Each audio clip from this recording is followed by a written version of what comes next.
آج کی ویڈیو پاکستان کے ایک ایسے وزیر اعظم کے بارے میں ہے کہ جس کا جنازہ کرائے کے گھر سے اٹھا، کہ جو دودھ بیچ بیچ کر پاکستان کا وزیر اعظم بنا۔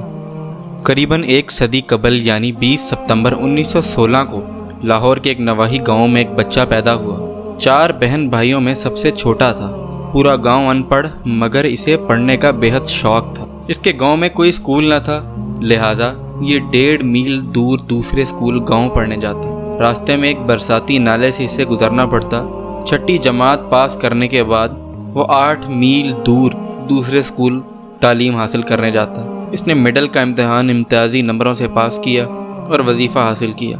مزید تعلیم کے لیے لاہور گیا، جہاں اس نے سینٹرل ماڈل اسکول میں، جو کہ اس وقت کا 1 نمبر اسکول تھا، اس میں داخلہ لے لیا۔ اس کا گاؤں شہر سے 13 کلومیٹر دور تھا۔ غریب ہونے کی وجہ سے اپنی تعلیم جاری رکھنا اس کے لیے مشکل تھا، مگر اس نے مشکل حالات کے سامنے ہتھیار نہ پھینکے بلکہ ان حالات کا مقابلہ کرنے کی ٹھانی۔ اس نے طے کیا کہ وہ گاؤں سے دودھ لا کر شہر میں بیچے گا اور اپنی تعلیم جاری رکھے گا۔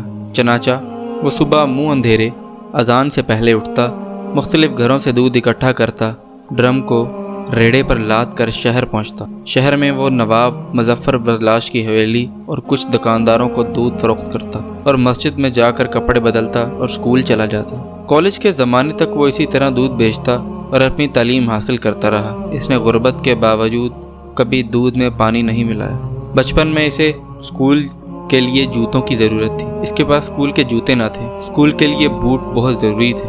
جیسے تیسے کر کے اس نے کچھ پیسے جمع کر کے اپنے لیے جوتے خریدے۔ اب مسئلہ یہ تھا، اگر وہ گاؤں میں بھی وہی جوتے پہنتا تو وہ جلدی گھس جاتے۔ چنانچہ وہ گاؤں سے والد کے دیسی جوتی پہن کر آتا اور شہر میں جہاں دودھ کا برتن رکھتا وہاں اپنے بوٹ کپڑے میں لپیٹ کر رکھ دیتا اور اپنی اسکول کو جوتے پہن کر چلا جاتا۔ والد سارا دن اور بیٹا ساری رات ننگے پاؤں پھرتا۔ 1935 میں اس نے میٹرک میں نمایاں پوزیشن حاصل کی اور پھر اسلامیہ کالج روڈ لاہور میں داخلہ لے لیا۔ اب وہ اپنے تعلیمی اخراجات پورے کرنے کے لیے گاؤں سے ریڑھی میں دودھ لاتا اور شہر میں فروخت کر دیتا۔ اس کام میں کبھی اس نے آر محسوس نہ کی۔ فرسٹ ایئر میں اس کے پاس کوٹ نہ تھا اور کلاس میں کوٹ پہننا لازمی تھا، چنانچہ اسے کلاس سے نکال کر غیر حاضری لگا دی جاتی۔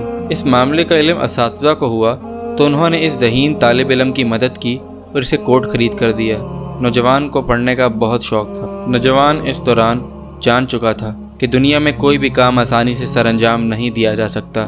کامیابیوں اور بہترین کامیابیوں کے لیے انتھک محنت کرنا بہت لازمی اور عنصر ہے۔ معاشی دباؤ کے تحت BA کے بعد اس نے باٹا پور کمپنی میں کلرک کی نوکری شروع کر لی، چونکہ اس کا مقصد گول اچیو کرنا تھا اور اس کا گول لا یعنی قانون پڑھنا تھا۔ لہٰذا کچھ عرصے بعد کلرک کی نوکری چھوڑ کر قانون کی تعلیم حاصل کرنے لگا اور 1946 میں LLB کا امتحان پاس کر لیا۔ 1950 میں باقاعدہ پریکٹس شروع کر دی۔ اس پر خدمت خلق اور آگے بڑھنے کا بوجھ سوار تھا۔ اس نے لوگوں کی مدد سے اپنے علاقے میں کئی تعلیمی ادارے قائم کیے۔ اس جذبے کے تحت 1965 میں مغربی پاکستان کا الیکشن لڑا اور کامیاب ہوا۔ پیپلز پارٹی کے مشہور نعرے روٹی کپڑا اور مکان سے متاثر ہو کر اس میں شامل ہو گیا۔ 1970 میں پیپلز پارٹی کے ٹکٹ پر MNA منتخب ہوا اور نواب مظفر فضل باش کے بھائی کو شکست دی، جن کے گھر دودھ بیچتا تھا۔ 1971 میں ذوالفقار علی بھٹو کی پہلی کابینہ میں وزیر خوراک اور پسماندہ علاقہ جات بنا۔ 1972 میں پاکستان کے سب سے بڑے صوبے پنجاب کے وزیر اعلیٰ بھی بنے۔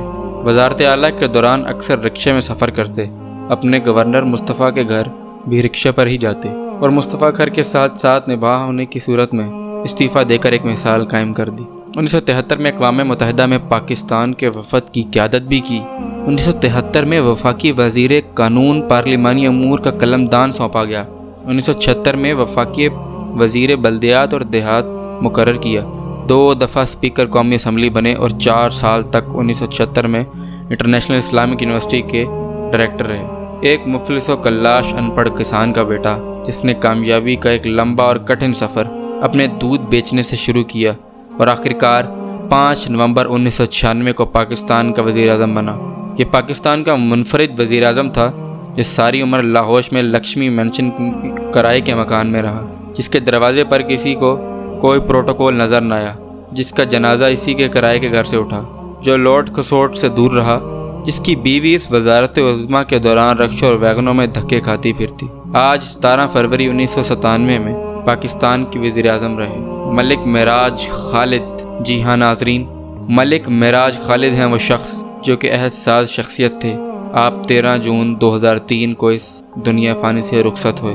ان کے ہم سے رخصت ہوئے بہت سے سال ہو گئے، لیکن میں سمجھتا ہوں کہ تاریخ ایسے افراد کو صدیوں تک یاد رکھتی ہے جنہیں نہ کسی کے ساتھ بے ایمانی کرتے ہیں، جسے اپنا مقصد حیات انسانیت کی فلاح و بہبود کے لیے وقف کر دیا۔ ملک معراج خالد، سابقہ وزیر اعظم آف پاکستان۔